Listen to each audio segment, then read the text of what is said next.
Hasil temuan awal studi kesenjangan pembelajaran, kerjasama program inovasi dan pusat standar dan kebijakan pendidikan Kemendikbudristek yang dilakukan di 17 kabupaten dan 3 kota pada jenjang sekolah dasar menunjukkan telah terjadi kehilangan pembelajaran yang signifikan dan hilangnya partisipasi siswa. Efek kerugian ini mungkin akan terus dirasakan bahkan setelah pandemi.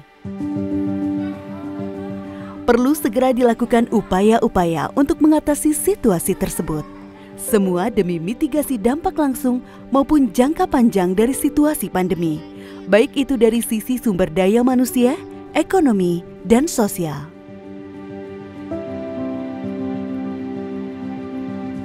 Saya memfasilitasi guru-guru di SDK Wemomongu yang ada di Kabupaten Sumba Tengah ini, mulai dari persiapan sampai kepada tahap pengolahannya. Untuk persiapan, kami sudah melakukan KKG bersama dengan guru-guru di sini, dan pada saat persiapan itu saya meminta guru-guru untuk menganalisis kompetensi dasar yang akan dijadikan sebagai topik yang akan mereka lakukan asesmen.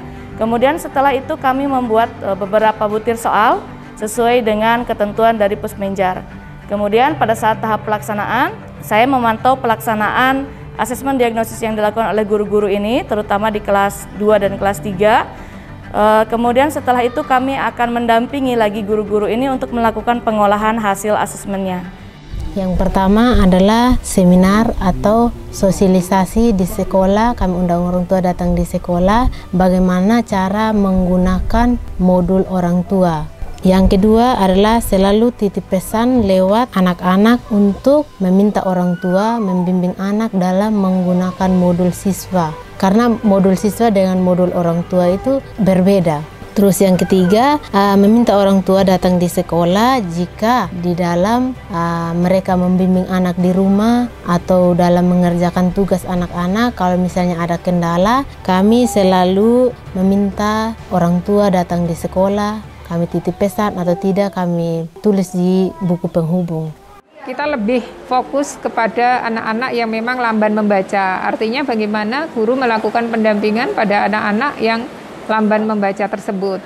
Untuk itu kami sekolah juga melakukan seperti KKG Mini, artinya guru membuat pemetaan agar tahu bagaimana mengkondisikan atau melakukan rencana tindak lanjut pada masing-masing jenjang kelas. Nah, ini manfaatnya sangat banyak. Karena memang lebih memudahkan guru ketika guru membuat pemetaan, guru akan tahu bagaimana untuk melakukan atau memberikan tugas yang sesuai dengan kemampuan yang berbeda, khususnya untuk anak yang lamban membaca. Kami mengusulkan ide untuk mengaktifkan lagi teman-teman TBM dari TBM ini bisa membantu guru-guru untuk mendampingi siswa setelah dipetakan bersama-sama dengan guru-guru. Ini yang kami targetkan selama masa pandemi ini, paling tidak kondisi psikososial siswa terlayani, mereka tetap senang belajar, mereka tetap membaca buku. Kami berharap sebetulnya pemerintah daerah akan mengambil tongkat estafet begitu ya, karena kami melihat ini adalah praktik yang baik sekali. Seandainya pemerintah daerah yang lain juga bisa mereplikasi program ini di daerah-daerah yang lain, ini akan menjadi salah satu upaya untuk memitigasi learning loss.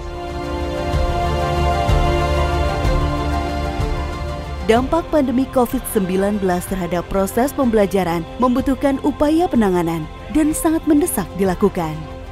Keberagaman kondisi siswa di Indonesia perlu menjadi perhatian untuk kesesuaian penanganan serta untuk mencegah kerugian lebih besar terhadap generasi Indonesia di masa depan.